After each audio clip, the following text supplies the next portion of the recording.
Good morning, everyone. My name is Alana Valentine, and I'm very excited to host this panel about writers versus AI. I'm going to formally introduce the panellists, just so we know something about them.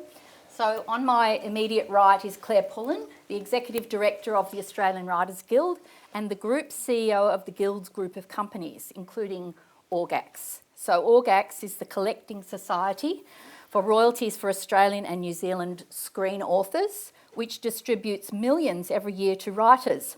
And her bio says her members' work has been stolen by AI. Good beginning. Prior to working at the Guild, Claire was a director at several large trade unions, both private and public sector. She led communications, media and campaign teams in unions and NGOs. She began her career as a union organiser, becoming an industrial officer and then senior industrial officer, ensuring fair treatment for workers including paramedics, teachers' aides, waitresses, morticians and firefighters. Claire drafted the landmark firefighter occupational cancer list, now in place in every state and territory in Australia, while completing her Masters of Labour Law from Sydney University. She has begun her Masters of Copyright Law, but as yet there are no signs of her finishing it. Please welcome Claire Pullen.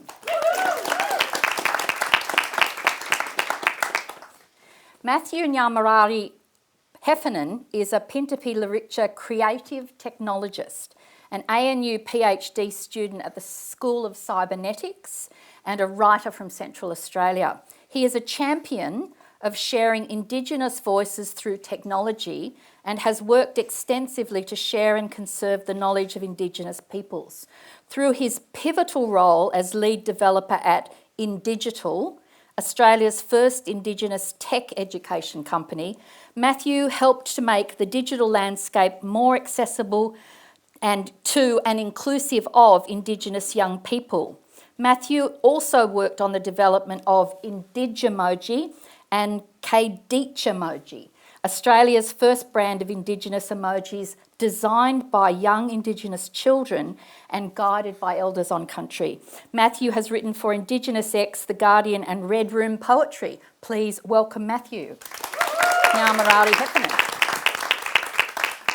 Lucy Hayward, at the end, is the CEO of the Australian Society of Authors. Lucy is a passionate advocate for writers and illustrators with years of professional experience in the book industry. She has been instrumental in elevating the ASA's profile, expanding member services, driving advocacy campaigns and overhauling the ASA website and branding. Prior to the ASA, Lucy cut her teeth in marketing and communications at a marketing technology company before her move to bookselling, taking up the role of marketing manager for Better Read Pty Ltd, including Sydney's Better Read Than Dead bookshop. She has a Master's in Creative Writing from the University of Technology, Sydney, and has been a volunteer reader for Overland Literary Journal. Lucy currently sits on the board of Authors Legal and the International Authors Forum. Please welcome Lucy.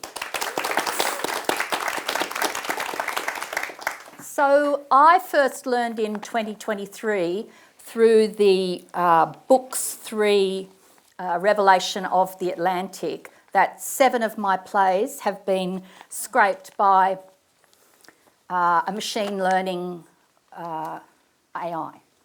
And so I wanted to start with the title of this panel, which is it really writers versus AI? So let's go to Claire first.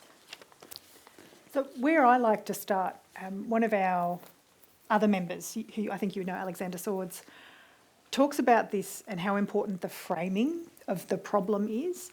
And I want to be really clear, the AI is not doing anything, no more than Microsoft Word is doing anything. People are making choices, and we're talking about tech bros, so some of the worst people in the world, genuinely some of the worst people in the world, mostly foreign, and to the extent that their companies have a presence here in Australia, they don't pay tax, making decisions around how their products will be developed that deliberately steals from Australian creators. So I just want to set up that kind of frame. At the moment, yes, it is writers versus tech bros. AI is not doing anything. This is just a tool. It's a series of choices that people are making. And I say this not to avoid sounding like a Luddite, because I'm kind of a proud Luddite on this stuff, but I think it's just worth starting off with the position that this is not an emergent natural property. It's not something that's happening in anything other than a really deliberate way, and it's worth just talking about that kind of deliberateness of choice that's being made. AI is not doing anything. Just let's be really clear about that. Matthew, what do you think? Is it writers versus AI? I think it's a bit of both, to be frustratingly on the fence. I think it's certainly that. I think, though, when we're thinking about AI, the general population thinks about it in the way they interface with it, which is typically through large language models and sort of generative AI and so forth. I think in that capacity, certainly as well with what Claire was saying, it can be quite detrimental to the creative process. I think a lot of folks see that as a sort of shortcut for writing, see it as a way to kind of exclude writers from the process. And that is, again, drawing from the work of creators in the process. So I think overall, yes. What I'd like to also, though, push back on is we think about this in a very negative way because we're being pushed into the imaginations of the tech bros. They're imagining what the future is, and the future is we can replace people, we can replace workers, and it'll be, in the long term, cheaper for us, or for them, I should say. However, as people who create culture, we're the storytellers, I think it's our responsibility to imagine new ways and better ways of engaging with the technology and AI especially. And in that sense, I think we haven't quite landed completely at the point at which AI is completely against us. I think there are ways in which we can have relationships with it. We just haven't imagined it yet because we're kind of in the imagination of the tech bros. Well, I think we're going to definitely come back to that. Lucy, what do you think? Yeah, I would agree with that. I do think it's important to make sure that we're framing it in a way that doesn't serve the tech bros, and I think it serves them and their narrative to say that, you know, writers or creatives are anti-tech and they don't want to be a part of the future, and that speaks to what you were talking about, which is we need to be the ones who are imagining what kind of future we can have. I do think that there was a completely different way this could have gone. And, you know, I think it serves the tech companies to say that this is inevitable. But what's not inevitable is ripping off artists. It didn't have to be that way. They could have licensed the work appropriately, as it's clear from the discovery of the lawsuits in the US. They knew they should have done and decided not to. It's very hard now to move into a space of embracing this technology when it's built on the largest copyright theft in history. So I think that we do need to be careful about the framing. Writers are not anti-tech. Books are a technology, so they're an old technology, but they are a technology. Our members are creatives, they are innovators. I think this is very much more about workers and how they're being treated by AI developers. Yeah, and in fact, like there's been a lot in the media about AI, and I want this panel. I want to invite you to speak as well about those philosophical ideas of what AI can do and is. But I want to ask that, I guess, that question that you've just raised, Lucy, which is why is it that our work, our lives as writers, our gifts, to be honest, are seen as so invaluable to governments and tech bros? Like, what is the cultural sort of opportunity that allows them to think of writers in that way? Or is that something that the rest of our culture does as well? What do you think, Claire? I think there's two parts to this, and I spend far more time than any normal person should in Canberra talking to, not just to politicians, but also to, you know, the bureaucrats who run the Department of Arts and Industry Innovation. And I think there's a real split between those two groups of people. And again, things that normal people should not do, learn a lot about copyright, right? And until AI became something that was part of the public discourse, I would say the majority of decision makers in a political sense had no idea that this theft had happened. And there was a Senate inquiry end of last year, and it made the news because the AI assistant actually interrupted the Google executive who was giving evidence because she hadn't turned it off, and it responded to a voice command and actually started speaking. And so obviously that was captured by Hansard, and the senators are going, is AI in the room with us right now? Like, incredibly funny, great content, sign of a sidebar. So I think that was the first time for a lot of decision makers that the idea that the big tech companies had done what they had done really surfaced for them. So just to catch everyone up about the large language models, these are models that work by inputting as much text as possible. You will often see that referred to as training. Training's not what these are doing. This is just taking things. Training is a thing that people do to learn to be good at something. And the more text goes in, the better those models get at predicting what the next word will be, right? Like, it's a predictive algorithm and the better a model is, the betterness is based on how good it is at predicting what the next word should be, right? So they work by having mass amounts of texts go in. And during that evidence, the big tech companies were talking about how it's publicly available. And for all of us who do copyright work, we go, hang on, does that mean the same as it's been licensed? Does it mean you've bought it? Is this a secondary royalty? Like, there's all the things that we spend our days doing, but a normal person should not know that. And you shouldn't have to for your work not to be stolen. So I think there's a real split between what the tech companies have knowingly done, and Lucy's right, it's all coming out in the cases in the US where they knew that these things should have been at a minimum licensed and haven't done it. And for a lot of politicians and decision makers, they're on the same path as the rest of us in figuring out what it actually means and what's happened, which puts us at a real disadvantage around that imagination work because we're already behind what's happened. And a little bit like one of the questions we were talking about on the last panel is, if you were designing systems now, they would look very different to trying to fix the systems that we've been stuck with. So I think that's part of the divergence we're seeing is we're all trying to play catch up with this incredibly brazen act of copyright theft that's already taken place. Noting as well that the genuinely novel part of AI is that there are things that it can do that are entirely new that do put us in new frontiers. So we talk about copyright in your work, for example, or a play or a screenplay or a part 4 cinematographic work. Your voice and your image are not copyrightable at the moment in Australia. So you can type into ChatGPT, I would like the first act of an Alana Valentine play, and it will poorly mimic Alana's style. And the style is not copyrighted at the moment. So there are some genuine areas of novelty around what we should be looking to protect for artists. But yeah, to go back to the original question that I've wandered a very long way from, there's a real split where there's some very bad actors heading off quite fast in one direction, and the rest of us, the decision makers, artists, creatives, people who want to be creative, stuck a little bit back here, unable to do that imaginative, future forecasting, creative work because we're responding to a set of circumstances that we didn't create. Matthew, do you have a comment about that? The question was like, why do you think, there's no protocol that makes our works sort of, hallowed in that way that they wouldn't even think to feed it into a model? Have you got any opinion about that? Oh, so many. Yeah, great. I think I need to take a step back too, because I didn't start with an acknowledgement of the country I'm on.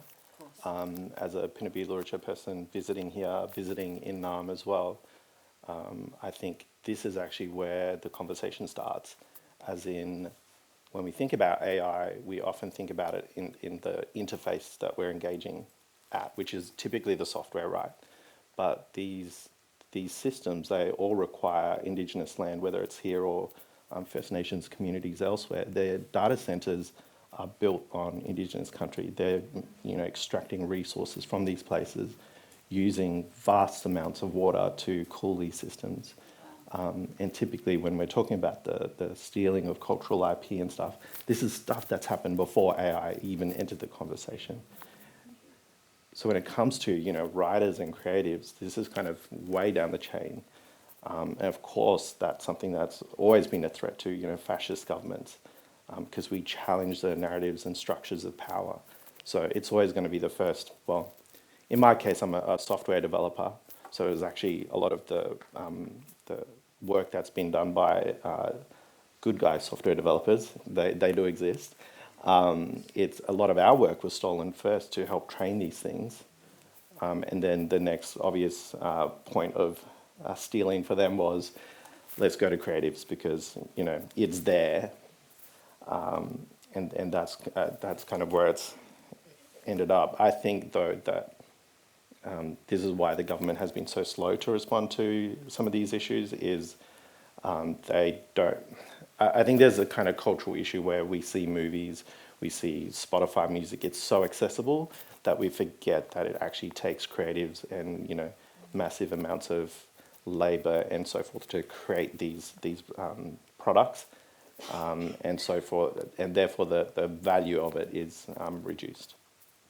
Yeah, Lucy, do you want to say? I mean, it's about the disrespect towards creatives is built on, as you say, the disrespect of colonialism and bigger, much bigger questions. Yeah, go on. Yeah, absolutely. I would agree with that. I think that there has been a trend towards devaluing creative work, particularly with the rise of the internet and having work that is, as you say, just available. And so you disconnect that from labour. And honestly, I think it's the way we look at creative work. We don't see creative workers as workers. Because if this was any other industry, Woolworths can't go and go with their lorry to a farmer's warehouse and steal all of the produce and then sell it for profit in their supermarket and then crow about, well, it's for the public benefit, people need to eat.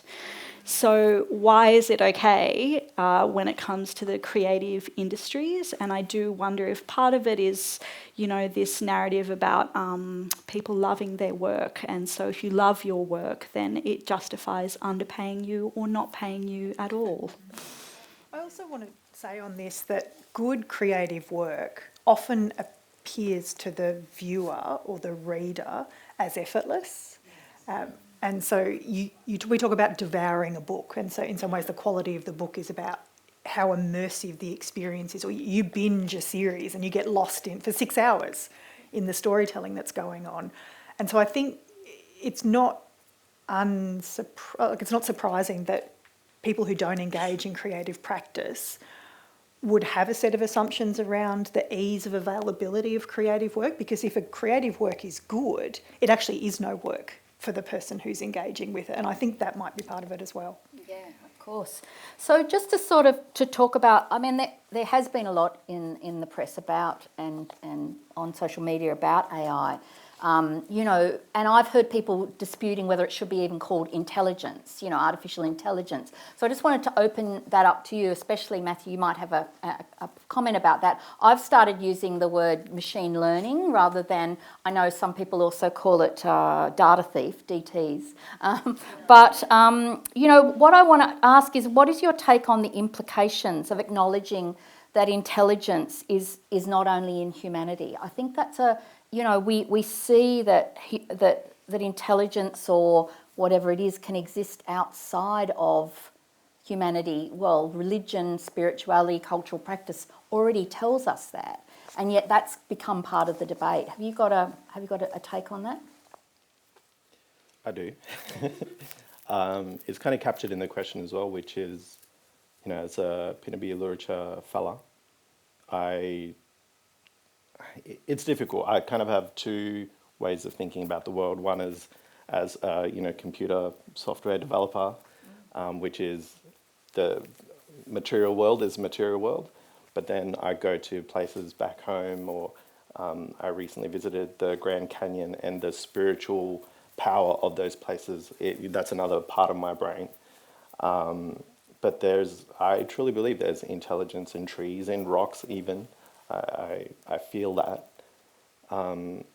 When it comes to kind of definitions, though, I think AI particularly machine learning, I wouldn't call an artificial intelligence. It has inputs, it's kind of trained to respond to particular things. But when we're talking about, true AI models, which takes in dynamic inputs and then decides what to do in terms of a response, I would definitely call that intelligence, even though it's still based on mathematical models and so forth. What I think is interesting, though, is comparing it to human intelligence. I think we like to think of ourselves as top of the intelligence food chain. I would disagree with that. But yeah, the AI is, even though it's quite simple, and it's still contained to kind of the systems they're embedded in. So think brake systems on an automated car. It's still, even though it's contained, it's still making decisions. So that's a type of intelligence. We just don't, it is not as advanced as our own. Yeah. So Lucy, just like moving it beyond this, I mean, we will come back to the Productivity Commission, but just sort of in terms of, in terms of, what is some of the things that Matthew's talking about, why we sort of fear this machine learning. We also fear that it is going to be higher than us in some way. Yeah. I think for some people it could be. I think for many of the writers I've spoken to, again, it goes back to this who's controlling it. Because it's, technology is technology, but it depends on who's using it and how they're using this intelligence.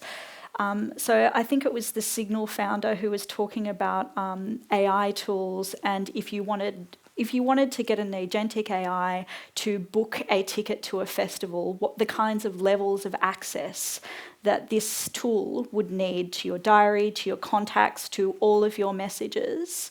Now, on the face of it, maybe it will do what you ask it to do, which is book the ticket, but it has access to all of that data. Who has access to all of that data? Meta, Google, the list. Do we trust these companies with our data? Yeah. So I think that's kind of part of the fear that we're seeing. For a long time, we've freely given away our data, and I think the tides are turning now, and people are a lot more concerned about what it is that their tools have access to. And it goes back to the cost. So you could use an agentic AI to book tickets, and that's going to save you maybe 10 minutes of your time. Is that worth the planet and the decimation of the copyright industries? And I know you'll have some provocative things to say about that, Claire. Go for it. Look, I think your starting point is the right one, right? And colonial systems of thinking are all fundamentally built on hierarchy, right? And that's, ironically, when I think about it, I've built my entire career on going, here's a hierarchy that I don't like because I don't think it serves workers, right? And so this issue around, is it intelligent, is it not? I think you're right. We have to understand it in a relational way. And the concern is, will it be more intelligent than us? Because we have this set of nested understandings of that means that the technology will be in charge and not people. And it's fundamentally like a closed system of someone's got to be in charge and someone's got to be in control. And I'm with you. Like, I don't trust Meta, I don't trust Google, I don't trust Amazon. But in the legal and social structures we're in, that's the thing that we're being asked to do. And that's where my deep scepticism about AI comes from. Because within the current set of hierarchical structures, it does have to be an us or them. And the choices, the AI companies are being really clear about what their choice is, because they've already chosen to engage in this theft and reiterating a structure in a particular way. And I know we're going to talk about the Productivity Commission, which I'm sort of a bit sick of doing, and I know you are as well. But there was a particular thing that the Productivity Commissioner kept saying over and over again when he was doing his media, which is it's going to deliver X number of $1 billion over 10 years, which means each person will be $4,000 better off. And I was like, $4,000 over 10 years is actually not that much money. That's less than the minimum wage decision every year in Australia over the last decade. And during that decade, the Coalition was in power and advocating for 0% wage increases. So I wouldn't say no if someone walked away and said, here's $400, great. But it's not some revolutionary change to our economy and our social system. But But also, if you think that that money is going to go to normal people, to creators, to people who work at Woolworths, you're having a lent. Like, these people own castles. They own their own private islands. They have fleets of jets. There is no way any of that money is coming to us. So I think your starting point is the correct one, is that we have a particular framework that's around hierarchy, and working within that, it is going to have to be a battle about who's on top, because we don't have any other way of thinking about it. But fundamentally, it's the wrong place to start. That's the question. Well, I think we do have other ways of thinking about it. Yeah. I was going to say, though, I think from a playwright perspective, which I'm kind of a fake one, I think a lot of the stories we consume about AI is all very doom and gloom, right? And so I think that's kind of herded us into also thinking about AI in a very negative way. But when you kind of examine it, it's typically kind of, a lot of the time, white authors fearing that this technology that they've created is going to treat them the way they've treated Aboriginal people. So tell us about your play then. You're not a fake playwright, you're a published playwright at the currency. About your play, The Robot Dog, which has in it an AI dog, but also a hoose, a house monitor, a house sort of intelligence. So can you tell us a little bit about that and how you treat the AI question in that play? Yeah. That was The Robot Dog, co-written with Rochelle Fong, brilliant actual playwright. And the reason I say I'm a fake playwright, I was actually brought on just as a tech consultant, but then we wanted to tell a story about Australia in the future, and we really wanted to sort of hammer home this idea that Aboriginal people will still be part of the conversation in the future and just as strong and always here. Directed by the wonderful Amy Soul. What I really wanted to talk about in that story, especially with the AI, the robots, is pushing back on this idea of the doom and gloom of science fiction, particularly, but not also in this way that is overly optimistic either. It's just, this is a slice of life experience and it'll just be embedded in the home. The contrast we kind of wanted to show is the difference between Hus, which is kind of a Centrelink AI, versus Robot Dog, who has been influenced and started to absorb the lessons of the mother character, who starts to try and figure out their kind of Cantonese spiritual culture, the religious kind of stuff as well. So the way in which we're kind of showing these two characters is a way to say, AI is what we're talking about before, right? Is it's only as good as the humans who are controlling it and the inputs that it takes. Yeah, great. So speaking of who controls it, some people have interrogated especially the gender implications of AI. Jeanette Winterson, who's a novelist, wrote in The Guardian, "This could be the start of a true non-binary, non-race-based, fake wars irrelevant world, where we humans could realise how trivial are our divisions and discriminations." But Kim Oosthuizen, writing in The Australian, quotes, "Just 22% of AI jobs are held by women globally. In Australia, just 7% of women have received AI training compared to 17% of men." So is that a concern that you share, Lucy? Well, yeah, because it relates to the quality of the data and the quality of the outputs, and then how these tools are created. So not just gender discrimination, but all forms of discrimination. If you've ingested, thousands of years worth of creative content, chances are it's going to skew one way in particular. In terms of the binaries. So we have a long history of colonialism, imperialism, racism, gender bias. All of that will be included in the technology. Have the technology bros thought about data sets in some kind of considered way, where they're thinking, okay, we need more more work by women to counteract, or we need to make sure that this large language model trains more often on content produced by women that is not inherently misogynistic, for example. I doubt it. I doubt that's what they're doing. So I think that certainly it is a real concern, and then there's misinformation and disinformation. How careful are they being about their data sets? And I think the real danger with generative AI is that it's plausible to your average person.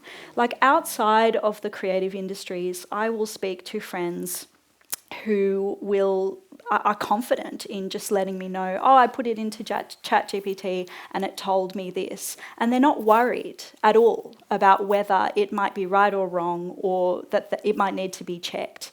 That is frightening. That is totally frightening. Claire, do you want to say something about that? Yeah, I spoke to a quite senior person in a uniformed emergency service, and part of their job is to present a business case for where you might put a station to respond to the emergency needs of a new community.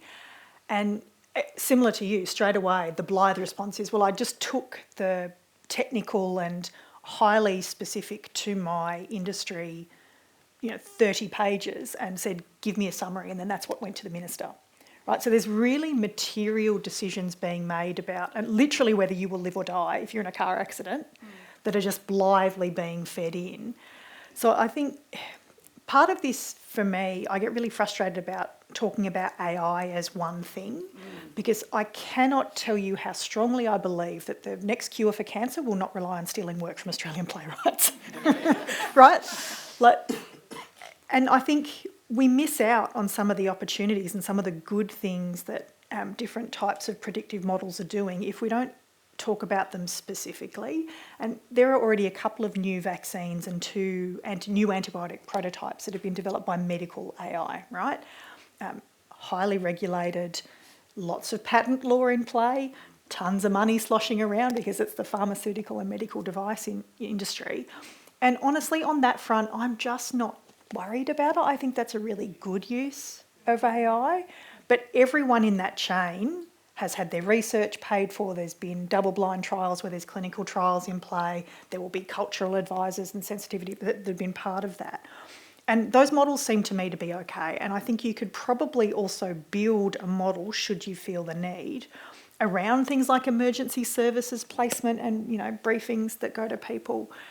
And I then sort of come to, what are these large language models for? Who are they serving, and what purpose are they being built for? Because there are problems that need solving, but we're not short on writers, is kind of what I come back to.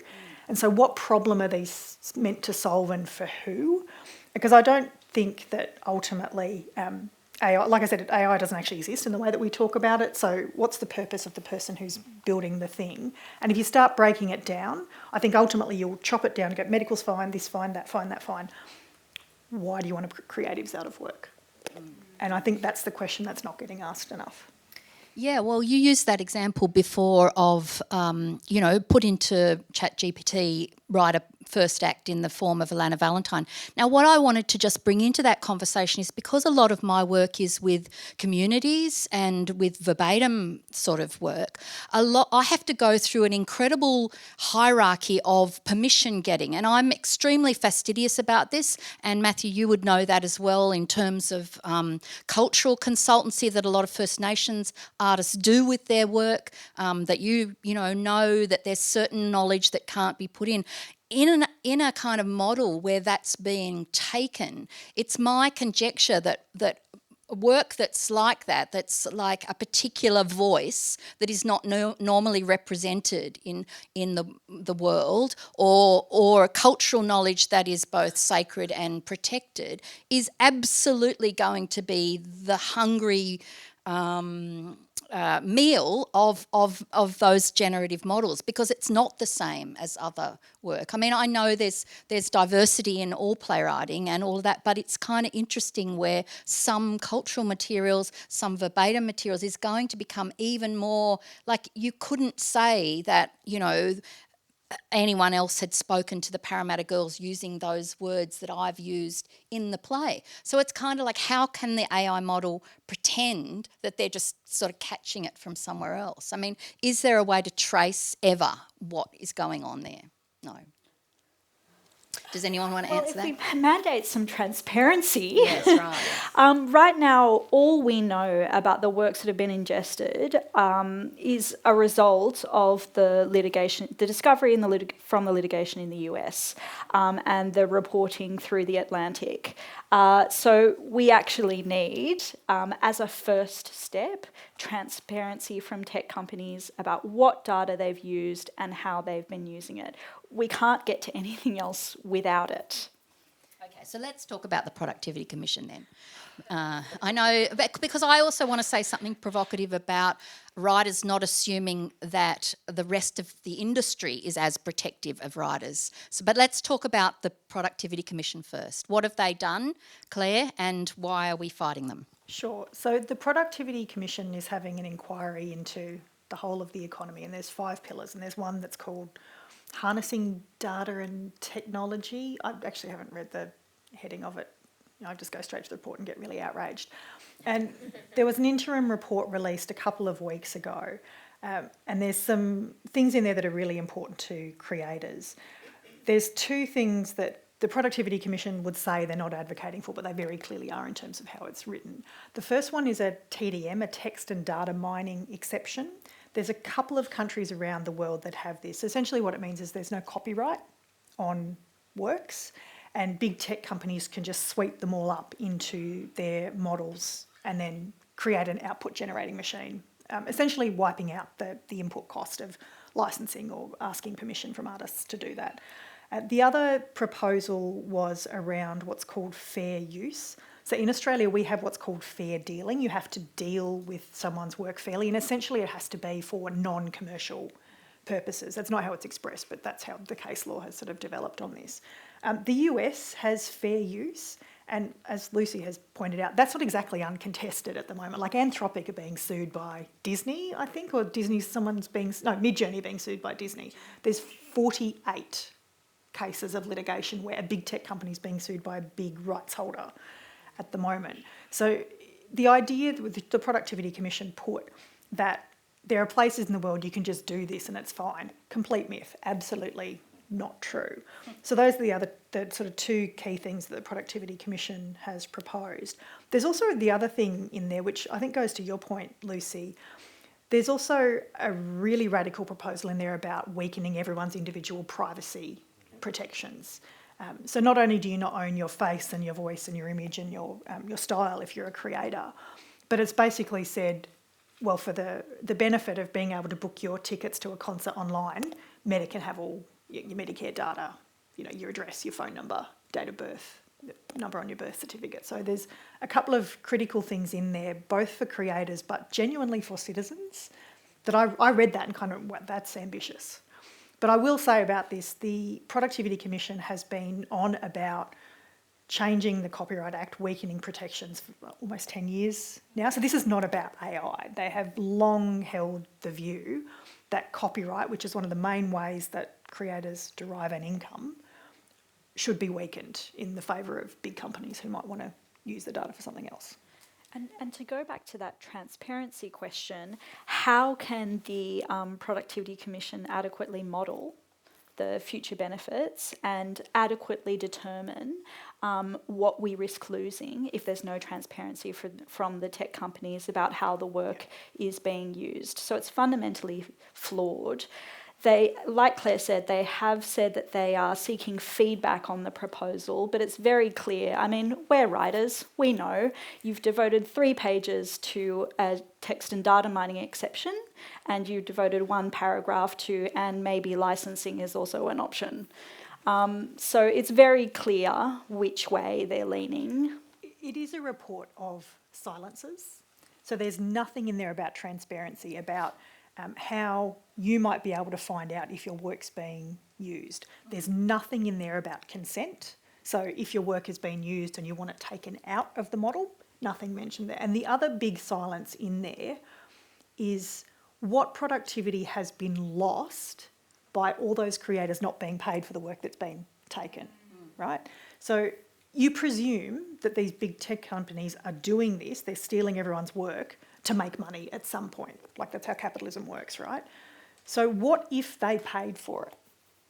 How productive would that make everyone sitting in this room? Because as you know, licensing is a thing you don't actually have to work for. You create the work once, and then after that, it delivers an income for you. There is utter silence in that report about the lost productivity of that theft. Not mentioned at all. Matthew, did you want to say anything about that question about cultural knowledge of going in, like, because obviously that, you know, you could find out if someone tries to say, I want to do a production of something in a particular language, you know, it's going to be quite obvious with those very particular things. What rights do writers have at the moment in relation to that? Do you know, or is there something does that kind of, affect your interaction with this? With the AI that you're self-designing, like putting it out there, yeah. I think at the moment, copyright laws aren't fantastic as is, let alone privacy laws and that kind of thing. There's another element to this, which is the cultural IP, which I think is a little bit harder too. Because the boundaries are harder to draw. So, for example, I come from a place called Papunya, birthplace of the dot painting movement and the Warumpi Band. Very proud. But so many mob use dot painting now around the world. And it's kind of a difficult yarn to have sometimes, because part of it is if you had your culture in other parts of the country kind of taken away from you, it's kind of a beautiful thing that they can reach into mine and kind of find connection in that way. At the same time, this is an IP, right? And we should be having discussions about how we can, be compensated for that IP. When it comes to AI kind of stuff, that it's even worse, honestly. Productivity Commission, that was a terrible recommendation. But as Claire said, this isn't anything new. I would also like to, though, posit this idea that none of this is in a fixed state either, AI included. So, before I was talking about the massive amounts of water that's used, the minerals that are extracted and so forth, that isn't always going to be the way it is now. Yeah. The technology is going to improve. They're going to find out better ways of using water and other systems to cool it. That will change over time. And I think that's the same with the way they're thinking about productivity, thinking about engaging artists.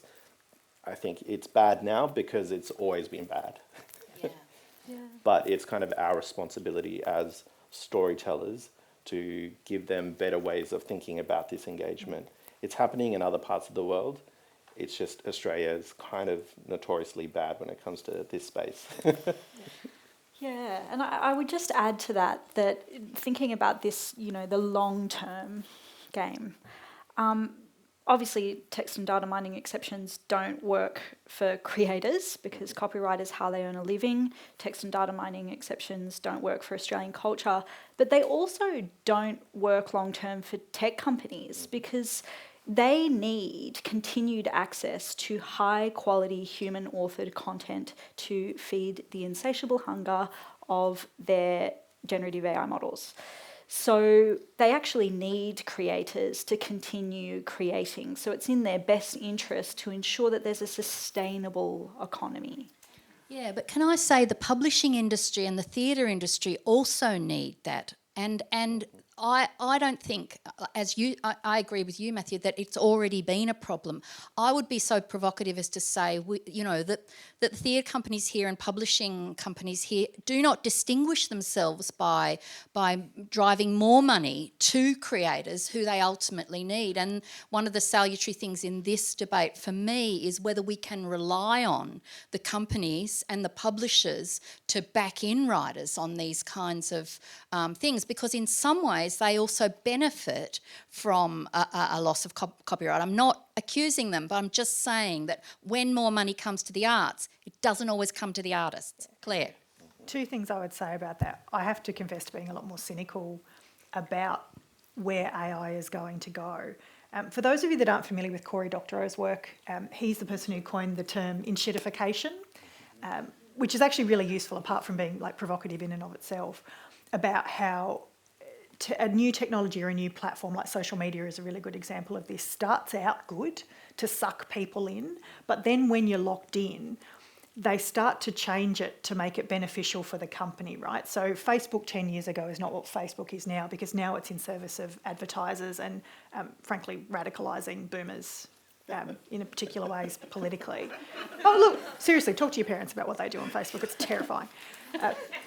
So I think what we need to be aware of is that AI is no more likely to be resistant to enshittification than any other platform or technology, because if it's extractive by nature, which I think most of it is, then that's the inevitable path that these things follow. The second thing I would say about that is you're quite right to talk about there are institutions of support around artists and creators which could do more. And this sounds really big, and one of the points I quite often make when I'm talking about this publicly is, well, what artist can afford to sue Google, right? And then that feels like, well, there's no course of action, there's no way to fix it. Just to give you an example, there is a theatre company in New South Wales where its chair is also the executive director of the Tech Council, right? So someone whose day job, someone is paid to go and advocate for an end to copyright, is also allowed to sit as the chair of a theatre company. Now, to me, those two things sit in quite a deal of tension. And there is a community of artists and a board and a set of staff around that organisation that could say, how are you reconciling that? How are you publicly advocating to essentially end our life's works having any worth and sitting on the board of it? Like, how do you reconcile that? So I think it's part of the work the Guild is doing is working with, say, Screen Australia and Creative Australia in the first instance, and Screen Australia have been great on this around where's money going? Are you going to fund projects that use AI in the creative process? Don't care if it's in administrative work, whatever, doesn't trouble me. I have AI running my diary. It's fine.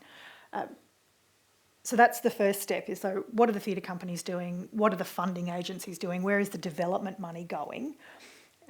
What are the press is doing? Sorry to say it in this space. Sorry, lovely to be here, Currency. You're all amazing. We think you're great. But there are institutions of support that we could actually take on a journey with us around how do you materialise your support for creatives? Does it mean that funding doesn't go to projects that replace a creative with AI? Does it mean that your boards don't have people on them who are advocating directly against the interests of creators? There are ways to do this. If you map out your community and you have a think about your relationships and who you can talk to about this, I think you can build a community of interest around it, which doesn't involve Alana Valentine or Tommy Murphy or Wesley Enoch suing Google. Right? There are actually paths to fix this one. Lucy? Yeah, What are the publishers doing? Well, publishers are already engaging in licensing arrangements. So probably the most the one that got the most headlines was the HarperCollins deal at the end of last year, which was organised through HarperCollins US head office, and each creator earned $2,500 for the use of their work, with an unnamed tech company in it, which I think was later named as Microsoft. And it had particular guardrails around the license. So it was for a 3-year term. Not sure how that works if they're using it to train their large language models, because once it's in, you can't take it out. But again, yes, so they say, there's no transparency. So how do you know how they're using it? And certain guardrails around outputs, so that the generative AI models that they're developing can't regurgitate too much text and so on. So publishers are exploring licensing arrangements. It is an emerging market, and we have been advocating for fair splits for creators, because it's our view that it is the text or the imagery that is of fundamental value, not necessarily what the publishers are bringing to the production of the work. And so, perhaps it makes sense for the publishers to get what's essentially a commission fee to help negotiate the arrangement. But other than that, the majority of the fee should go back to creators. And I think part of the discussions that we'd like to have while all of this advocacy is going on to argue for compensation for creators for the original sin and ongoing training is ensuring that authors are brought along on the journey and that there are guidelines that we're putting in place now to make sure that it's not a case that in a couple of years actually they're getting 20%, as Bloomsbury just announced in their AI licensing arrangement.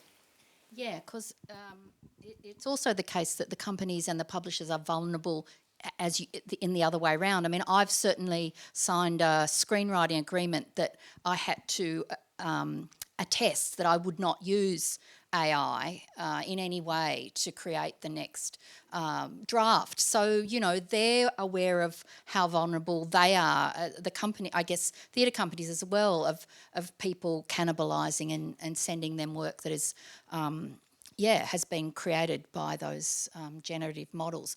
Can we go quickly to questions? There's so much in this topic, but there has been this. What role does public subsidy play in the expectation of public ownership of data, especially when it comes to discussions of content and compensation? So, public subsidy. Well, none. What do you think, Claire? Look, I don't think it should play any role, to be completely honest with you. Theatre companies are paid to put on theatre. Writers are paid to develop works, screen or novels, whatever that is. I don't think anyone, like any normal person, has an expectation that because they can go to a public library that creators shouldn't be able to generate income and have a career out of that. I just think that's a bit silly as a concept, right? But again, I just want everyone to think about how actively we are being propagandised about this. And Scott Farquhar, who's the head of the Tech Council, had a shocker on the 7:30 report a couple of weeks ago. But this was his argument that, I would give away my software for free if there was a public benefit. The man owns a castle. I know I keep coming back to it, but settle down. You're not giving anything away to anyone. Where I think it comes in, and like I said, we've been working with our agencies around this.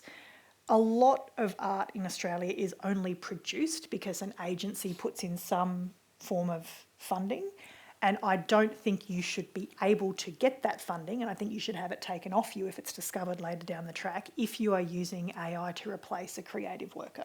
That would be my view on how the public subsidies should actually work. Yeah. Do any of you want to add to that? Matthew, do you have anything to say? Okay.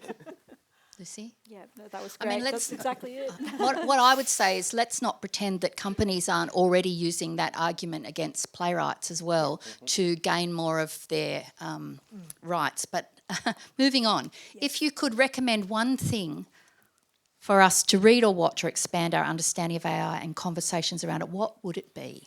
Why don't we go to you, Matthew, because you've got a more positive. You've written a robot dog and.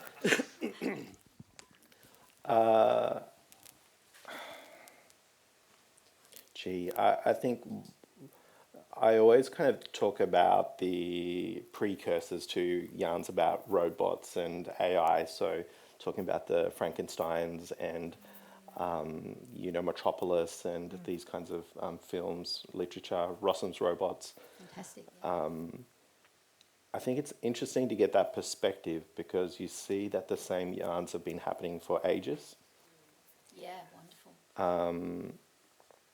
When it comes to sort of understanding conversations around it,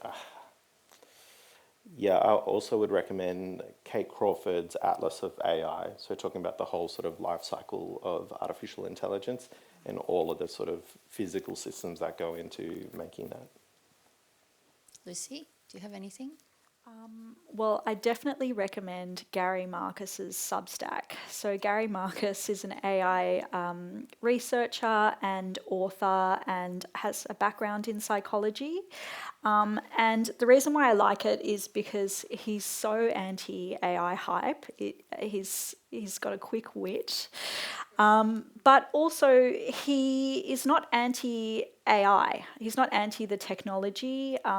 He has ideas about the direction that it should be going in and the limits of generative AI. So he doesn't think that, for example, generative AI models are going to bring us to this general artificial intelligence moment.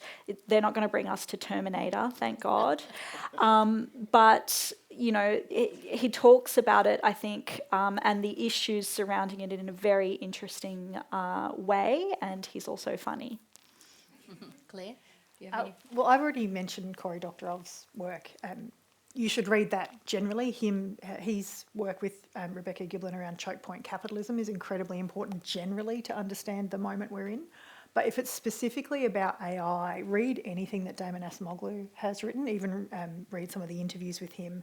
He's a Nobel Prize-winning economist who has spent his entire career studying what happens when new technologies come into play. And because there's this myth, the great myth about technology is that, yes, you might lose some jobs, but net, the jobs grow and everyone's better off. And Acemoglu, I think he goes back to the plough and actually looks at the available information in an incredibly in-depth and very thoughtful way and just goes, that's never been true, except for immediately after the Second World War, and that was because there was a mass democratic movement around what people would accept in terms of their material. Like, I'm fundamentally a materialist, right? Like, work for trade unions. So I'd go and have a read of that just to understand the span of, like you say, we've been telling stories about this for a very long time, and this fits in a particular part of human history. But it also helped me really have a think about how often I'm being evangelised about AI. Yeah, and all three of you have basically talked about like that it has been talked about. It's about who has the power and who is not going to exploit those who don't have the power. It's really actually that simple. But is there one more question? Can you speak more to your own relationship with AI as an Yes. artist, Alana? Yes. I have never used ChatGPT because I think they're thieves, and I say to you, if you use it, you are stealing from me in a very small way. Sorry. But I mean, look, I guess we can't get away from it. I'm not going to write a play. I mean, maybe I will. You should never say never. But I don't have any huge relationship. Obviously, when I go onto Google search, you can't help but use the AI model because it's forced on you now. And I am very aware of those privacy issues. I guess I'm not on social media because I am not really interested in telling people what I'm doing in that way. And when I have a play on, the companies can do that. So, I mean, maybe that's a generational thing, could be, or it's also just a real privacy thing. I'm a bit of a private person. So those questions that you raised are really important. Is there anyone else wants to talk about their relationship to AI? Well, I think it's an interesting question when you go back to gender discrimination, for example. I was on a panel with Tracy Spicer who was talking about this, which is that, you're between a rock and a hard place, particularly if you're an older woman looking for work, because the expectation will be, we've seen, the inundation of generative AI tools being used at companies. The expectation will be that you understand how these tools work and know how to use them. So you must learn how to use them to be able to get a job into the future.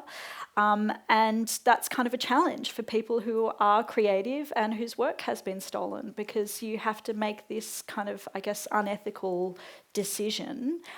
Do you want to feed your family and go to work, or do you want to stand by principles? So I think that's really tough. It's the same for illustrators as well. We've heard from illustrators who are worried about using Instagram now, because it used to be the main way that they would get work opportunities. And now they've essentially, if they put their work up there, it's training Meta's AI. It's an impossible decision to make. I had that conversation with someone studying creative writing at Wollongong. They said a lot of the entry-level jobs are in AI. So do either of you want to say anything about that? Well, I also want to say that they've been predicting the end of theatre for years and years and years, right? Movies are going to ruin it, TV shows, etc. But we're still here, and regardless of our work being taken, we're always going to be telling stories. It's a fundamental part of what makes us human.